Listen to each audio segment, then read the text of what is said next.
En el poema épico indio, el Mahabharata, se le pregunta al sabio Yudhishthira: de todos los hechos de la vida, ¿cuál es el más sorprendente? Yudhishthira responde: que un hombre, viendo cómo los otros mueren a su alrededor, nunca piense que él va a morir.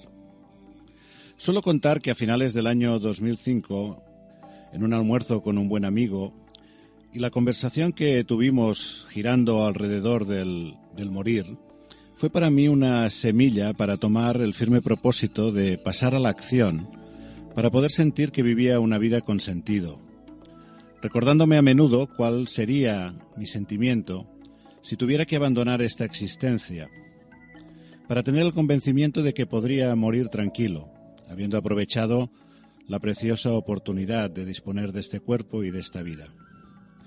Y hoy en día esta es una de las contemplaciones que suelo hacer cada día en mi práctica.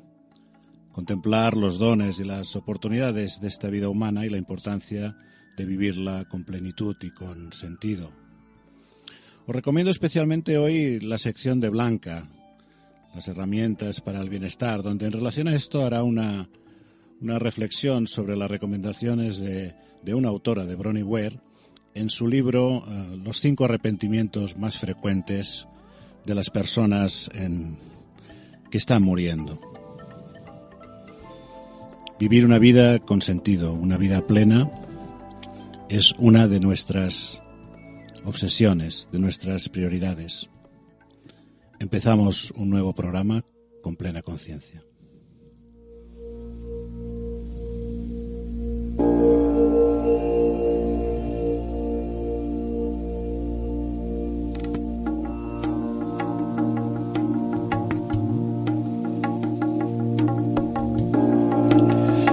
Saludos a nuestra querida audiencia, bienvenidas, bienvenidos este lunes 23 de abril, día de San Jorge, San Jordi en Cataluña, la fiesta del libro y de la rosa. La rosa, una flor cuya simbología está ampliamente asociada al amor y que, dependiendo de las culturas, tanto forma parte de las despedidas en la muerte como está asociada plenamente a la vida, siendo pues un símbolo de muerte y vida a la vez. Bienvenidos a este espacio, al que a menudo consideramos metafóricamente un jardín donde podemos cultivar y donde queremos cultivar nuestro bienestar y el de las personas que nos rodean.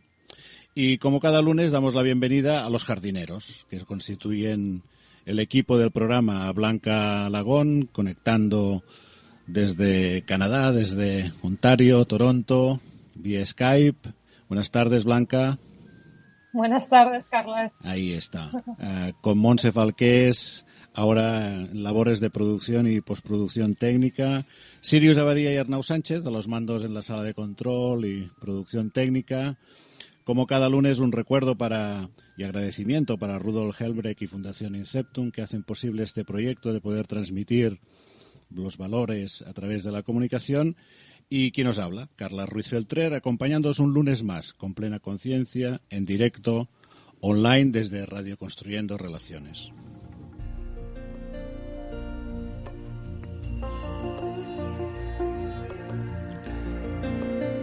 Ya sabéis, podéis seguirnos en directo a través de nuestra app Radio Construyendo Relaciones o también en la web de la radio, www.construyendorelaciones.com. También a través de la página del propio programa en YouTube, en el canal YouTube.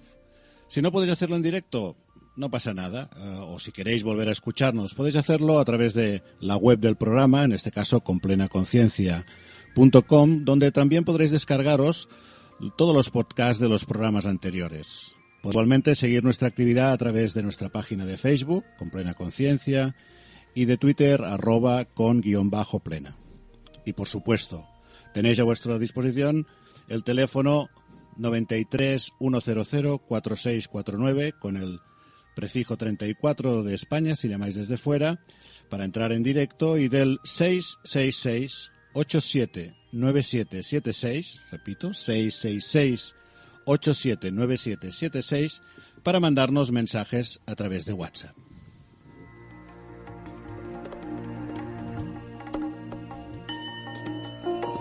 Muy buenas tardes a todos. Hoy nos acompaña Esteban Galiera y hemos de excusar la presencia de Magda Martí, que por problemas de última hora no puede acompañarnos. Muy buenas tardes y bienvenido, Esteban. Muchas gracias.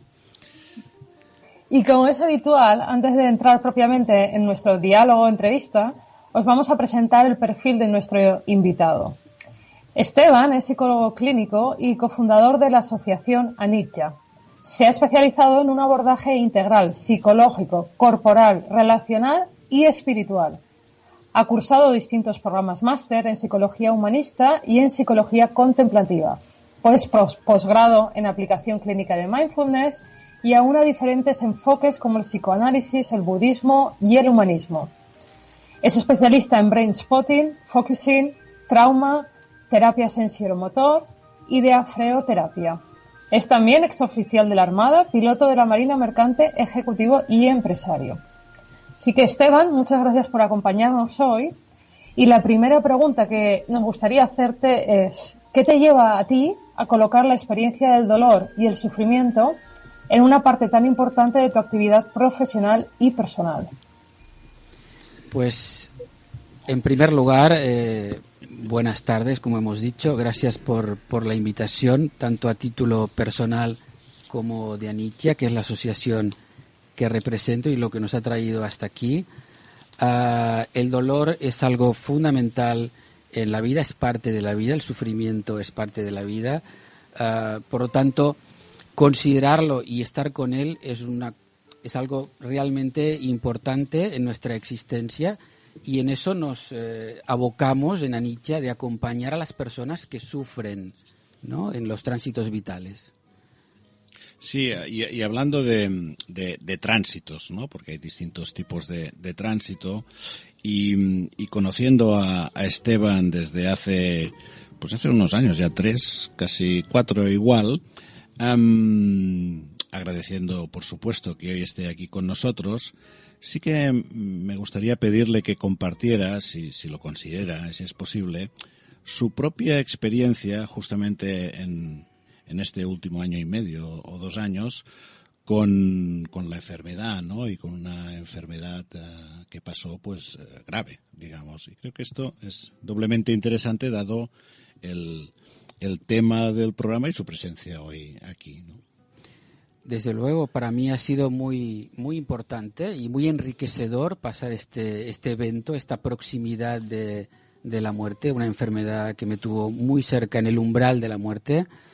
Yo me dedico, por mi profesión de psicólogo clínico, al acompañamiento profesional, de manera que tengo la visión profesional del acompañamiento.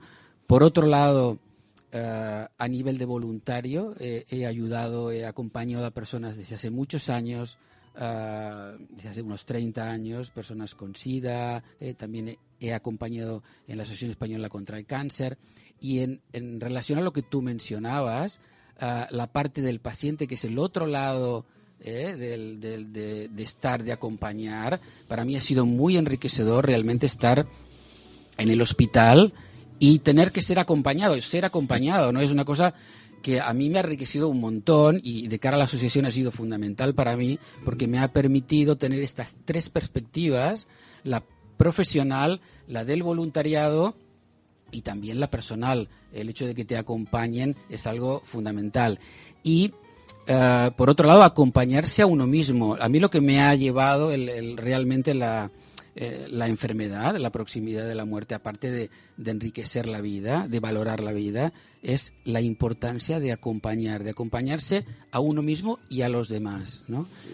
Una paradoja que yo viví en aquel momento era que para poder estar con los demás me tenía que acompañar a mí y acompañarlos a ellos. Una cosa como parece que tú eres el que tiene que ser el centro y el que debe ser acompañado, ¿no? Y a mí lo que realmente me llamó la atención en aquel momento, que yo acompañara a los demás, ellos me acompañaban a mí. No sé si os sirve de experiencia, porque es algo muy llamativo. Para mí fue muy llamativo, ¿eh?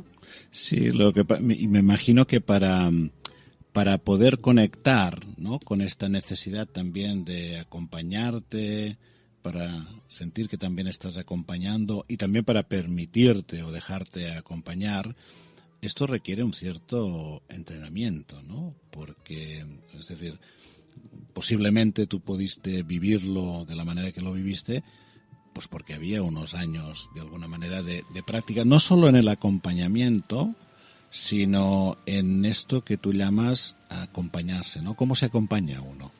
¿No? O qué es lo que te ayuda o te ha ayudado a ti a acompañarte, ¿no? Pues mira, esto viene a colación precisamente con el tema de Anitya, porque una de las cosas que promovemos con Anitya es el acompañamiento, como hemos dicho, en los tránsitos vitales, desde lo que yo llamo, lo que llamamos nosotros la presencia despierta. Yo creo que este calificativo de presencia despierta, estar realmente con uno, es lo que hace la diferencia, ¿no? Y esto es lo que te permite acompañarte, ¿no? Estar presente, no solo físicamente, hoy en día se habla mucho de estar presente del aquí y ahora, sí, ¿no? De todo momento, como un carpe diem, pero es distinto, ¿no? Estar presente es estar presente, podríamos decir, en un sentido coloquial, en cuerpo y alma, ¿no? En todos los sentidos, a nivel energético, a nivel mental, a nivel físico, a nivel muscular, diríamos, en todo el contexto humano, y fundamentalmente presente de corazón, abierto a todas las experiencias, ¿no? Esto es lo más importante, lo que más resuena, ¿no? El acompañamiento, yo creo que se basa, y la presencia despierta se basa en esto, en que podamos resonar con nosotros mismos y a través de esa resonancia con nosotros, de esa sintonización con nosotros, resonar con el otro.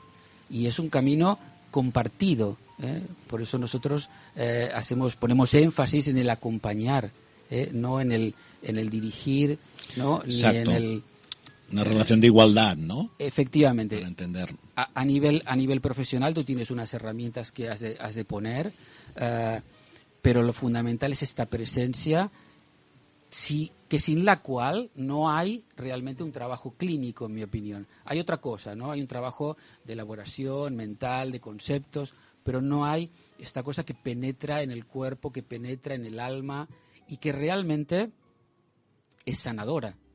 Porque, en mi opinión, y a nivel clínico y a nivel personal, yo creo que todos lo podemos de alguna manera reconocer, la presencia de otro, la presencia propia, es algo muy, muy, muy sanador. Y tiene mucho que ver con nuestra formación budista, que tú hablabas, cómo se llega un poco a esto, ¿no? ¿no? Porque, claro, yo creo que se llega básicamente con un gran trabajo de años de meditación. Nosotros hemos hecho en la asociación, los que llevamos la nave de la asociación, tenemos una experiencia en meditación de unos cuantos años, bueno, unos cuantos años, bueno, tantos como los que decías, ¿no? Un cierto tiempo, por decirlo así. Vamos a hacer un poco, no hacer énfasis en el tiempo. A veces el tiempo no da idea de la profundidad del Exacto. trabajo. Más... y por otro lado también del autoconocimiento. Para mí es fundamental, y esto en Anitya aprovecho para decirlo, a nivel formativo tenemos como dos pilares de trabajo, que es por un lado el trabajo meditativo, que nos permite esta presencia, el sostener, y por otro lado el autoconocimiento, ¿no? Que es conocerse a uno mismo para poder acompañarse y para poder acompañar. Hablabas ahora de la asociación de Anitya y de otros compañeros o impulsores, ¿no? de la asociación, y hay una pregunta que es obligada, ¿no? Hemos visto un poco tu recorrido más personal, profesional, pero ¿de dónde surge la idea de crear esta asociación Anitya, ¿no? Y quiénes estáis, o quién es el núcleo a partir del cual se crea? Nos has dado ya unas pautas sobre las que volveremos, el tema de meditación y autoconocimiento, pero un poco dónde está el inicio, ¿no? Después iremos viendo dónde está hoy y dónde estará mañana, quizá. Pues mira, Anitya tiene sus orígenes, su germen, en un grupo de la Coordinadora Catalana de Entidades Budistas, un grupo que se llamaba Viure la propia mort i la dels altres, vivir la propia muerte y la de los otros, que llevaba Nicole Martínez Melis, que es nuestra actual presidenta y una de las cofundadoras. Este grupo se inició allá por principios de 2010. Fue trabajando sobre la muerte, sobre la enfermedad, sobre todo el tema de la transitoriedad. Y allá por el año 2016, que fue un poco cuando yo me incorporé, porque yo llevaba otro grupo dentro de las SB que es de psicología, me incorporé, de hecho, a partir del evento que tú mencionabas del hospital. Vale, esto es lo que no me quedaba claro. Porque a mí me gusta mucho acompañar y el tema de la muerte lo hago a nivel clínico, pero no específicamente el tema de la muerte. Y aquello fue como un sacudón, ¿no? La muerte te pone con la finitud aquí y te hace, como tú decías en un principio, cuando hablabas del texto que estabas mencionando, pues te pone con el tema de ver qué valores rigen tu vida, qué quieres hacer en tu vida y te hace ponerte en marcha, en cierto modo. Eso es lo importante de tener presente la muerte, ¿no? Porque la muerte, digamos que valora la vida, ¿no? Bueno, volviendo a Nietzsche y los orígenes de Nietzsche, allá por 2016 decidimos ponerla en marcha como una entidad en sí misma. Y la fundamos, Nietzsche empieza su camino a inicios de 2017 de manera formal y llevamos como te decía, la nave, ya que me habéis presentado como marino también, yo tengo mucha pues influencia náutica, entonces a mí todo el tema de las metáforas marinas me van. Te resulta muy cercano. Me resultan cercanas, a pesar de que ha sido otra vida, ¿no? Uno va muriendo en la vida, pues sí, efectivamente uno va muriendo a muchas cosas en la vida, ¿no? Pues lo llevamos tres personas, como he dicho, Nicole Martínez Melis, la junta directiva de Anitia, que es la presidenta, que es profesora emérita de la Universidad Autónoma de Barcelona, con formación en meditación, lleva muchos años meditando y trabajo en acompañamiento. Magda Martí, que hoy lamenta no haber podido venir, lo siento porque ha surgido un tema de fuerza mayor, y yo mismo, ¿no? Que como me habéis presentado como psicólogo clínico, con estas tres vertientes me han servido para enriquecer mi vida y la propia Nietzsche, entiendo, ¿no? La propia asociación. Nosotros somos los tres que llevamos que timoneamos, tres capitanes. Ya sé que suena difícil, pero mira, en este caso funciona.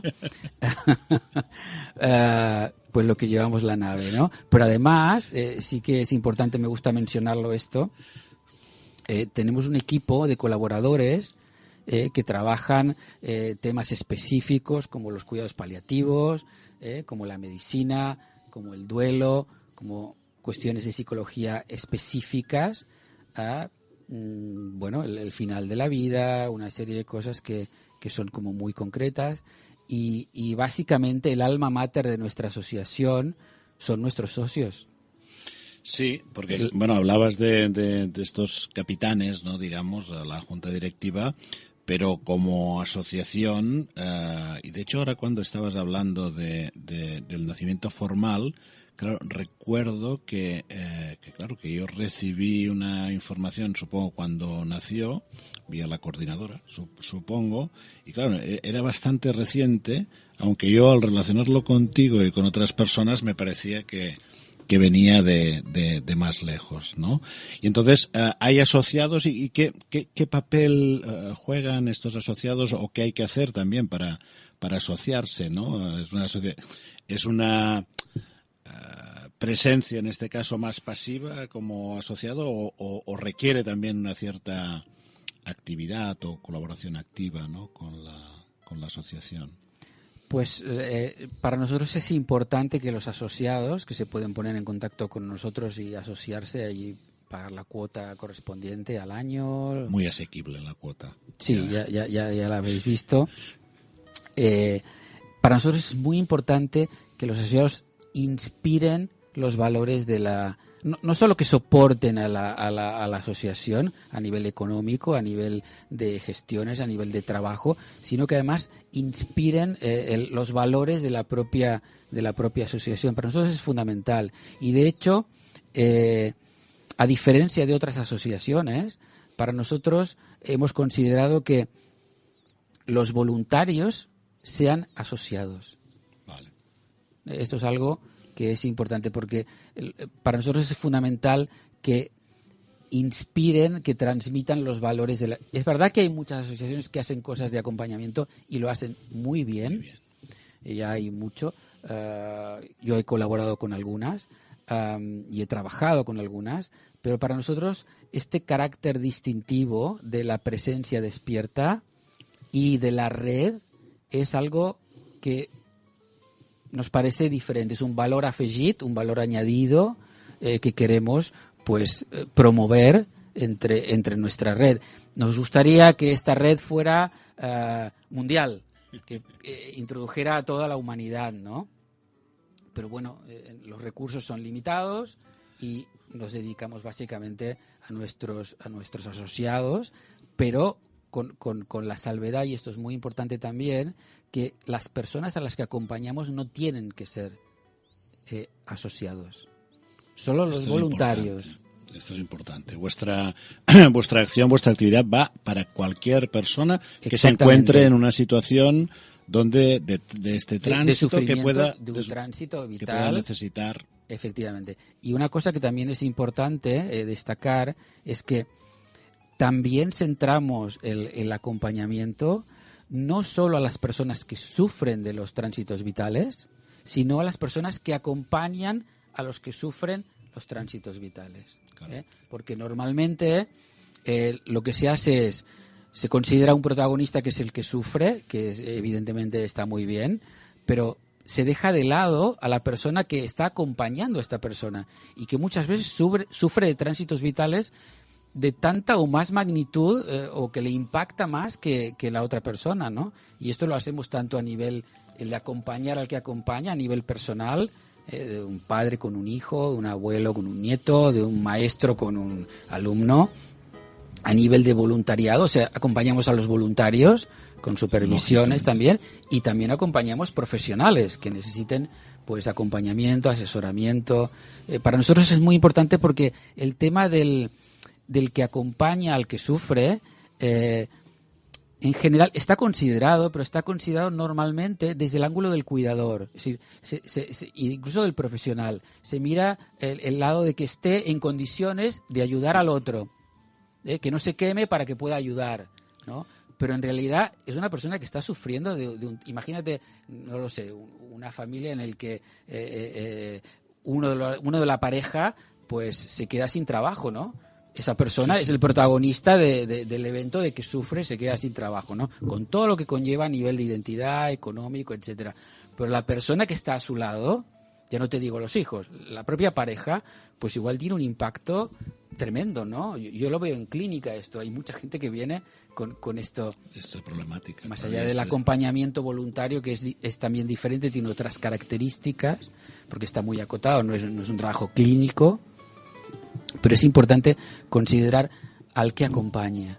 Para nosotros es muy básico, muy fundamental. ¿Quién cuida al cuidador, no? Exacto. ¿Quién cuida al cuidador? Y Exacto. sobre todo, como apuntabas, en el caso de profesionales donde están en contacto con muchas personas, o sea, con casos muy distintos. Los familiares al final están viviendo su caso, ¿no? En general puede ser más o menos complejo, pero en el caso de los profesionales a veces les toca este contacto, ¿no? Continuo con el dolor y con el sufrimiento. Nos decías, Esteban, para seguir esta línea de los orígenes, que nacisteis o el núcleo se había formado dentro de la Coordinadora de Entidades Budistas de Cataluña. Entonces, ¿qué es lo que os hace dar el salto? Es decir, ¿cuál es, aunque lo tenéis explícito en vuestra web, ¿no? ¿Cuál es el aspecto diferencial o la motivación que lleva a Nidja a constituirse como asociación, ¿no? A abrirse, a generar sus propias misión, objetivos, valores? Pues un compromiso colectivo y personal de servir, de acompañar. Yo pienso que compartimos los tres el leitmotiv, la motivación, la intención de aportar algo que nos ha servido a nosotros. Hay un momento en la vida que muchas veces la muerte o la proximidad de la muerte te sacude y tú dices, bueno, aquí yo he aprendido algo, vivimos en una sociedad muy materialista, que está muy en el estrés, en la rapidez. Yo he aprendido, de algún modo hemos aprendido a estar presentes, esto nos ha ayudado y queremos volcarlo, ayudar a los demás, aportar algo, servir de algún modo, ¿no? Y servir a que las personas puedan como encontrarse a sí mismas a través del acompañamiento. Para nosotros esto es muy importante. Yo tengo un paciente que me habla, a mí me gusta la metáfora, ¿no? Porque el paciente habla de que él ha venido a este mundo o a esta tierra sin un manual de instrucciones. Y yo he venido yo no sé cómo vivir, y a mí lo que me han dejado en casa de manual de instrucciones pues no me ha servido nada. Entonces, yo, por ejemplo, considero que me ha costado mucho encontrar mi propio manual de instrucciones, más o menos, encontrar mis valores, y pienso que esto es algo que podemos aportar a los demás, de cómo encontrar sus valores. Y todo esto desde el ángulo de la humildad, porque es muy importante que aquí nosotros no tenemos, y yo personalmente, ninguna intención de decirle a nadie cómo tiene que vivir, pero sí que podemos generar las condiciones para que cada uno descubra en sí mismo sus valores, su ser experto. A mí me gusta mucho lo que dice Carl Rogers, un psicólogo humanista, que habla de que cada uno es experto en sí mismo, ¿no? Para mí esto es fundamental. Y nosotros lo que queremos aportar es un poco esto, que es lo que nos ha ayudado a nosotros, que nos han dado las condiciones, nos han venido las condiciones de poder ser uno mismo, que al final es lo que te hace florecer. Y tiene mucho que ver con la influencia. Nosotros tenemos una influencia budista, no sé si lo hemos dicho claramente. Bueno, yo creo que ha quedado bastante... como implícita, ¿no? explícita. Sí, pues que tiene que ver con un poco con la idea de lo que es el Buda, ¿no? El despierto, el que ha purificado cosas que vienen como impuestas de fuera y que puede desplegarse, ¿no? Como individuo. Hay una subjetividad. Psicoanálisis nos hablaría de una subjetividad que se despliega. Para nosotros es fundamental. Esto es lo que nos ha motivado. Por otro lado, es el trabajo de la generosidad, de honrar a los que nos han enseñado, los maestros, los profesionales, incluso las personas. Las personas nos enriquecen mucho, las personas de cada día, un abuelo, un vecino. Hay mucho de sabiduría en cada uno de nosotros, ¿no? Y esto es algo que queremos también ofrecer y poner un pequeño granito de arena en una sociedad que cada vez... Bueno, aquí se trabaja en este sentido, ¿no? Vosotros hacéis un trabajo en este sentido, pero que cada vez nos cuesta más conectar, ser nosotros mismos, ¿no? Sí, conectar no sé si... con esta capacidad de estar presente, ¿no? Que decías. Justamente cuando preparamos el programa, y tú has hecho referencia a la meditación, ¿no? Como uno de los elementos, y creo que Blanca comentaba, también estaba interesada por este tema, ¿verdad, Blanca? Que lo comentábamos. ¿Está ahí, Blanca? Sí, ¿me escuchas ahora? Sí, te escuchamos bien. Sí, exactamente. A mí me gustaría preguntarte, Esteban, ¿cómo es la influencia de la meditación, de mindfulness? ¿Cómo encaja allí en este tipo de acompañamiento y dentro de la asociación? ¿Cómo lo ponéis en práctica y demás? Pues mira, para nosotros la práctica de la meditación es algo fundamental. De hecho, nosotros en general, los tres que comandamos la nave, por decirlo así, tenemos un trabajo de unos años de meditación, porque la meditación es, en definitiva, y en el sentido de la palabra en tibetano, es familiarizarse con uno mismo, ¿no? De alguna manera hacerse amigo de uno mismo. Y hacerse amigo de uno mismo es acompañarse. Y entonces, en este sentido, la meditación es una vía de reencuentro con uno mismo, de poder acompañarse, y que te permite un acceso a lo que en el budismo se considera la naturaleza básica despierta, ¿no? Y permite como desplegar las cualidades humanas de calidez, de amor, de compasión, y fundamentalmente, yo pienso que esto es fundamental, te permite cómo profundizar en las cualidades de la mente, en las cualidades de serenidad que tiene la mente, que permiten sostener todo tipo de eventos que ocurren en la vida. O sea, la vida es un tránsito constante, es un cambio constante. A veces te da una de cal y otra de arena, ¿no? Pero poder sostener todo esto, Winnicott, un psicólogo, hablaría de esto, de poder sostener. La meditación es algo fundamental porque te permite, tú imagínate, no sé si te sirve la metáfora, como un océano, ¿no? La meditación te permite profundizar desde la superficie donde corren los vientos, mira, otra vez lo marítimo, sí. Los vientos, las corrientes, las olas, los temporales, pues te permite profundizar hacia la serenidad, la calma de la profundidad del océano, ¿no? Donde no hay, ¿no?, estas turbulencias y tal. Donde no hay estas turbulencias. O donde las turbulencias no nos afectan en el sentido que no nos perturban. Son parte, incluso enriquecen la vida, ¿no? Sí. Es un cambio de mirada. Estamos hablando de esta referencia explícita, ¿no?, a vuestra práctica budista, y claro, surge también la pregunta de si para ser miembro de la asociación hay que ser budista o está abierta, y por supuesto entiendo que el acompañamiento es a cualquier persona más allá de fes, tradiciones, creencias, etcétera, ¿no? Sí, lo has dicho bien. Pero no solo estamos abiertos a acompañar a personas de cualquier índole, de cualquier creencia o no creencia. O no creencia, efectivamente. Nosotros acompañamos a las personas, porque para nosotros lo importante es comunicar desde lo humano, desde el corazón. Pero además, somos una asociación, y esto es importante destacarlo, de carácter laico. Tenemos una inspiración budista muy profunda, pero somos laicos. Esto quiere decir que somos inclusivos de todo tipo de tradiciones, razas, credos, condiciones sociales, estatus.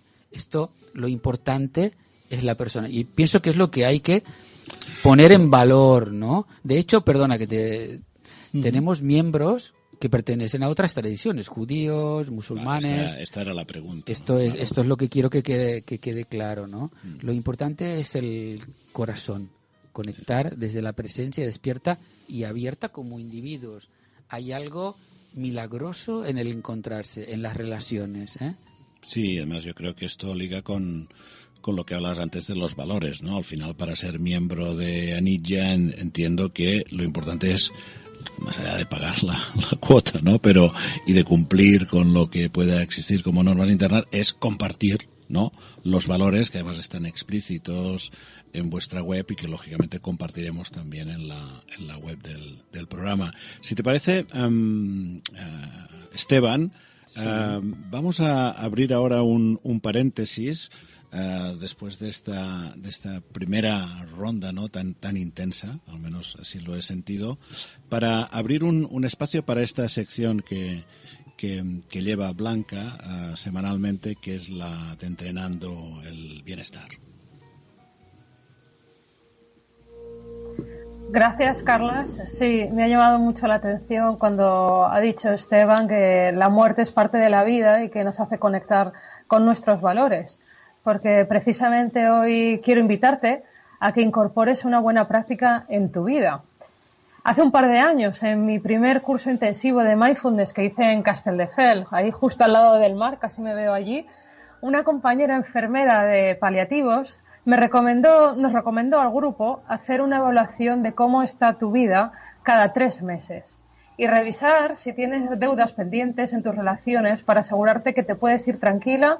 Y además, algo muy importante también, asegurarte de que nadie tiene que limpiar tus deudas una vez que te vayas. Y para estructurar esta práctica, quiero hacer un repaso contigo acerca de las cosas de las que la gente suele arrepentirse antes de morir, para que así puedas tener una guía con la que valorar cómo va tu vida. Para ello, utilizaré como referencia el libro Los 5 principales remordimientos de los moribundos, que es de la escritora australiana Bronnie Ware, que trabajó muchos años en cuidados paliativos.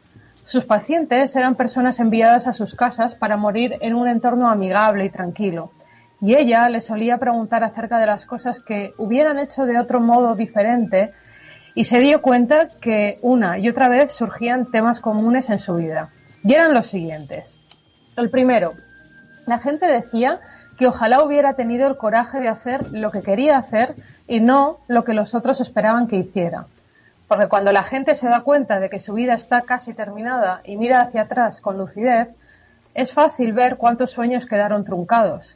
Y la mayoría no ha realizado ni siquiera la mitad de los sueños que tenía pensados. Y debe morir sabiendo que se debe a las elecciones que ha hecho o a las elecciones que no ha hecho. El segundo, las personas decían que ojalá no hubiera trabajado tanto. Muchas personas decían esto porque el trabajo los había hecho perder el equilibrio y como resultado habían perdido muchas cosas en su vida. Según la experiencia de Bronnie Ware, este arrepentimiento es más habitual en los hombres y decía que todos los hombres que atendió lamentaron profundamente haber empleado la mayor parte de sus vidas en la rutina laboral porque se perdieron la niñez de sus hijos y la compañía de sus esposas. El tercero, la gente decía que ojalá hubiera expresado más sus sentimientos. Mucha gente reprime sus sentimientos para mantenerse en paz con los demás. Por ello que se instalan en una existencia mediocre y nunca llegan a convertirse en lo que verdaderamente son capaces de ser. Y muchos desarrollan incluso enfermedades relacionadas con la amargura y el resentimiento que acaban arrastrando por ese motivo. El cuarto, más contacto con los amigos. La gente deseaba haber brindado a esas amistades el tiempo y el esfuerzo que merecían. Y el quinto y el último, las personas decían que ojalá me hubiera permitido ser más feliz. Muchas personas no se dan cuenta hasta el final de que la felicidad es una elección. Se han quedado atrapados en viejos patrones y hábitos. Y el miedo al cambio los ha llevado a fingir ante los demás y ante sí mismos que eran felices. Así que, resumiendo, te recomiendo cada 3 meses hacer una reunión contigo misma y repasar estos puntos preguntándote. 1. ¿Estoy haciendo lo que realmente quiero hacer en mi vida? 2. ¿Llevo una vida laboral equilibrada? ¿Qué me está quitando el trabajo de eso que quiero? 3. ¿Expreso realmente quién soy? 4. ¿Dedico el tiempo que quiero de verdad a la gente que quiero? Y 5. ¿Con qué frecuencia elijo ser feliz? Y con esta práctica te estarás asegurando que estás viviendo una buena vida. Y termino esta sección con esta cita de Rumi, que espero que te inspire, que dice en uno de sus poemas: antes de que la muerte lleve lo que se te ha regalado, regala lo que tú tienes para dar.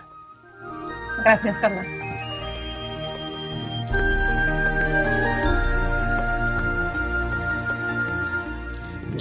Muchas gracias, Blanca, por estos consejos, estas recomendaciones. Por esas recomendaciones para entrenar y cultivar también una conexión, una conciencia, una presencia. Y de las palabras de Blanca me iba a una pregunta que también tenía para hacerte, Esteban. De cara al voluntariado, que es una pieza que ha quedado claro es muy importante en vuestra asociación, creo que la formación es una pieza también importante, ¿no? ¿Cómo es este tipo de formación? ¿Cómo puede interesarse también o preguntar las personas quizá interesadas hoy o mañana después de escuchar este programa por esta formación y por esta posibilidad de ser voluntario y miembro, como ha quedado claro, de Anidya? Pues mira, nosotros básicamente tenemos como 2 pilares formativos en la asociación que, como hemos dicho, es por un lado la meditación y por otro lado el autoconocimiento. El autoconocimiento implica un trabajo de psicológico, de talleres, de trabajo personal, de trabajo en grupo, de autoconocerse, que es algo muy importante para poder reconocer lo que nos está pasando. Básicamente es por esto, no se trata de una cosa de explorar las catacumbas, como decía Freud, que yo respeto mucho, yo admiro a Freud, pero de lo que se trata es de que esto nos sirva para vivir, ¿no? No tanto para explicarnos cómo son las cosas, sino para poder sentirlas, encarnarlas, ¿no? Entonces hablamos de meditación, autoconocimiento como pilares básicos de la formación, y a nivel de voluntariado, de trabajo en la asociación, podemos hablar y de lo que ofrecemos, ¿no? Exacto. De dos fases, como dos estadios de formativos, que uno es el básico para el voluntario y otro es más de profundidad en el acompañamiento, que tiene que ver precisamente con este trabajo, con este desarrollo personal más profundo. En el caso de los voluntarios, para nosotros tenemos como 3 aspectos básicos, primordiales, para poder iniciar el voluntariado, que es, por un lado, el trabajo en la meditación, para poder precisamente acompañarse a uno mismo, sostenerse a uno mismo. Sostenerse a uno mismo quiere decir, como hemos dicho, poder estar presente con uno, estar relajado a pesar de lo que está ocurriendo. Me ha gustado lo de hacerse amigo de uno mismo también, ¿no? Esto es muy importante. Trungpa Rinpoche, no sé si lo conocéis, lo conocen los oyentes, un maestro budista, hablaba mucho de esto, ¿no? De hacerse amigo de uno mismo, ¿no? Por otro lado, dar pautas de comportamiento, de pequeños protocolos sobre cómo proceder en el caso del voluntario. Hay casuísticas muy concretas que pueden ser en un hospital, en casa, en relación con el acompañamiento, qué hacer, qué no hacer, qué horas, qué horarios, las cosas que se pueden mover o no, con quién tienes que hablar. Esto es muy importante porque es muy importante poder darle pautas al voluntario y recogerlo también, apoyarlo. Esto es muy, muy importante. Esto por un lado. Por otro lado, nosotros hacemos un trabajo de exploración, de reflexión en torno a la muerte y a la transitoriedad y a muchos aspectos que tienen que ver con el valorar la vida. Para mí no son indestriables. Esta palabra me parece que no existe en castellano, pero viene del catalán. La muerte, la vida, el nacimiento, son todas cosas que están en relación. Por lo tanto, hablar de la muerte es hablar de la vida. Entonces nosotros tenemos unos encuentros mensuales de 3 horas, unos sábados, los terceros sábados de cada mes, en el que trabajamos y reflexionamos sobre determinados textos, y en este caso de un libro concreto que es Aprender de la muerte, de Rodney Smith, que es un libro maravilloso para trabajar, que tiene ejercicios prácticos. Entonces las personas, los voluntarios, hacen ejercicios durante el mes, van trabajando determinadas cuestiones de la vida. Mira, este sábado pasado hemos trabajado precisamente el tema de arriesgarse. Fíjate cómo la muerte nos impuso, en este caso Rodney Smith, que es un maestro, nos habla de la muerte como una energía, como una impulsión para arriesgarnos, un poco lo que decía Blanca, para no arrepentirnos en un momento al final de la vida, ¿no? Y por último también trabajamos el tema de el decálogo que nosotros tenemos y los valores, porque nos interesa que realmente puedan encarnar en la medida de lo posible pues los valores que nosotros promovemos, que son en cierto modo distintivos de otras asociaciones, de otras entidades, ¿no? Sí, bueno, interesante, ¿no? Estos como 3 o 4 pilares, ¿no? La meditación, el tema de dar pautas, ¿no? Y o sea, sería un equivalente a casos prácticos, quizá, ¿no? De qué es también lo que nos podemos encontrar.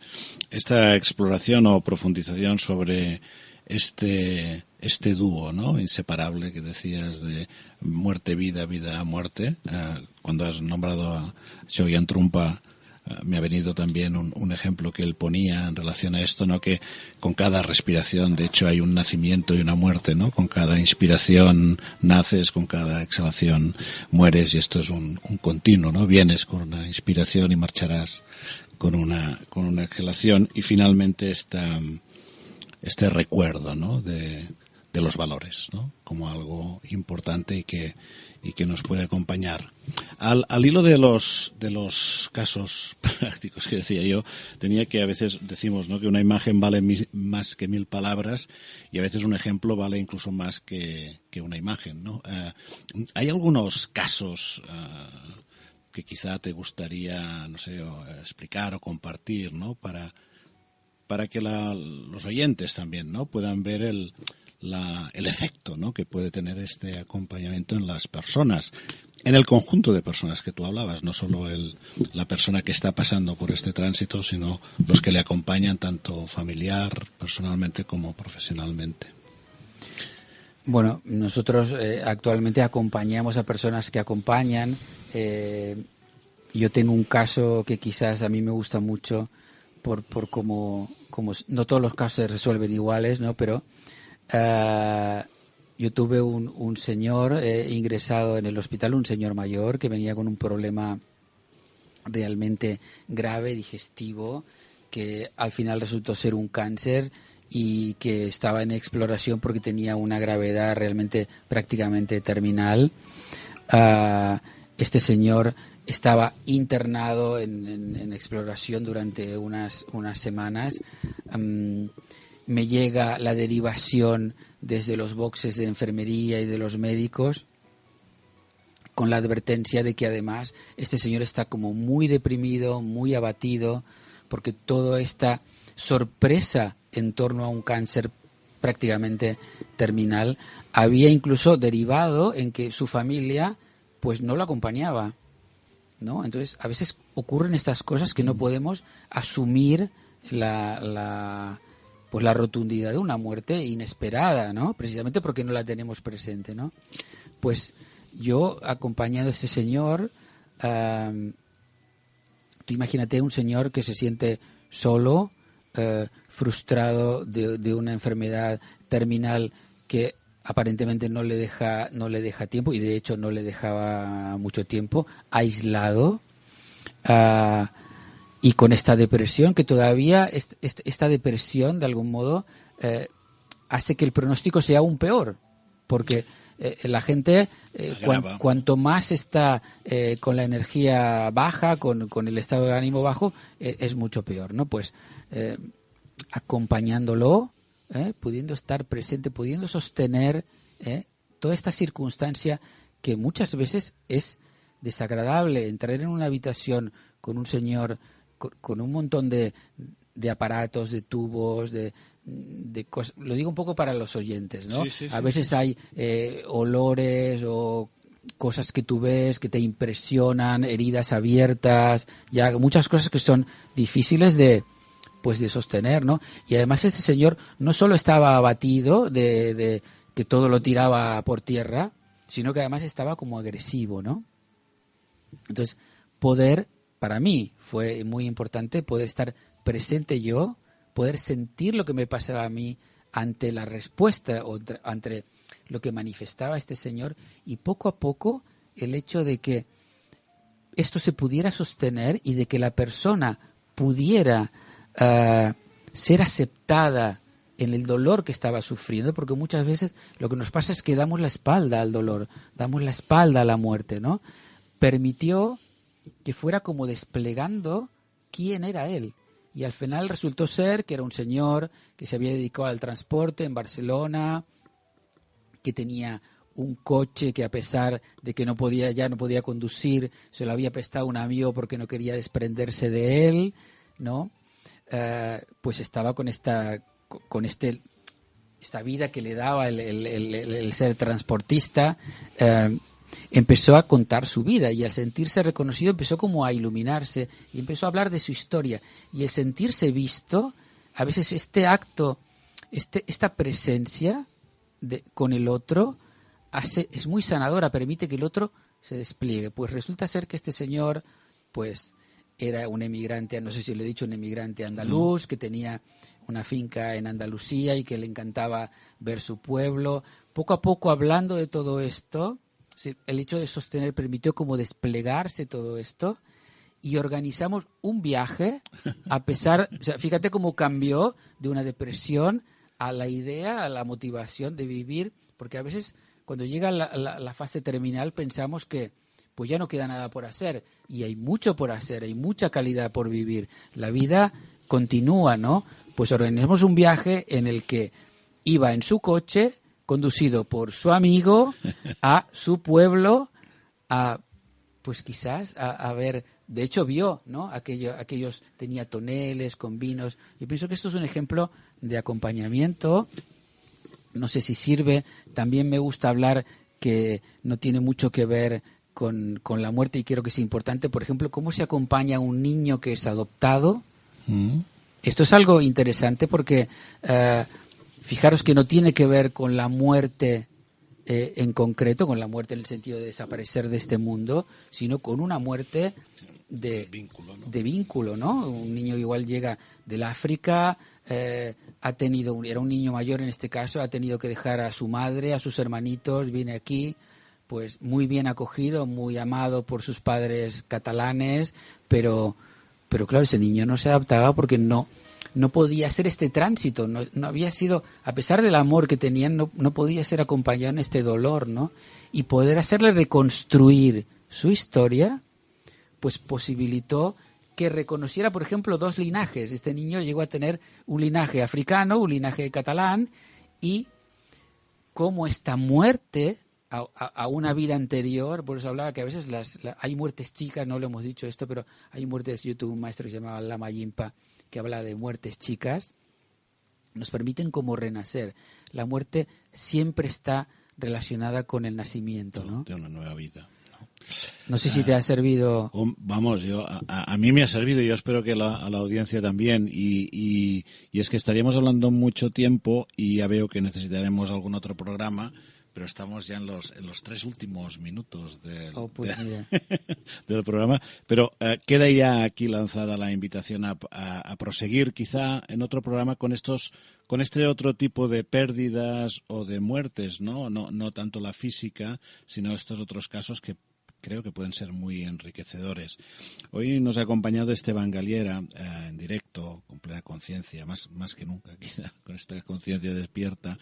Y con él hemos hablado de cómo acompañar en el sufrimiento y de cómo lo hacen desde la asociación Anidya, de la que él ha sido socio fundador y forma parte actualmente de su junta directiva. Esteban ha compartido su conocimiento, pero sobre todo también su experiencia práctica como psicólogo, pero también su experiencia ante la enfermedad y la muerte como persona, como ser humano, ¿no? Por tanto, el agradecimiento es doble. Muchas gracias, Esteban, por acompañarnos, por compartir tu trabajo, tu experiencia, por la claridad de las explicaciones, tu sensibilidad y tu compromiso, ¿no? Por expandir estas semillas de bondad, de bienestar, y también de mejorar la salud hasta donde ello sea posible de las personas. Muchas gracias también al equipo, a Blanca, Monse, Arnau, Sirius, Rudolf, la Fundación. Muchas gracias a todos, porque como decía Esteban, hemos de expresar este agradecimiento porque hay muchas cosas que agradecer en cada momento. La semana que viene continuaremos hablando de sufrimiento y dolor. Veremos con un título que será Tú no eres tu dolor, con César Forcadell, que es instructor de Respira Vida, y nos acompañará nuestro equipo. Antes de marchar, simplemente recordaros que, aunque lo pondremos en nuestra web, podéis contactar con la asociación Anidya a través de su página web, que es anidya.es, no .com, anidya.es. Y si queréis contactar a través de correo electrónico, su correo, una dirección es anidya.info@gmail.com. anidya.info@gmail.com. Tiene un espacio de acogida una vez al mes, pero, repito, tendréis toda esta información también en nuestra web. Muchas gracias y que tengáis una semana consciente, con plenitud y valor.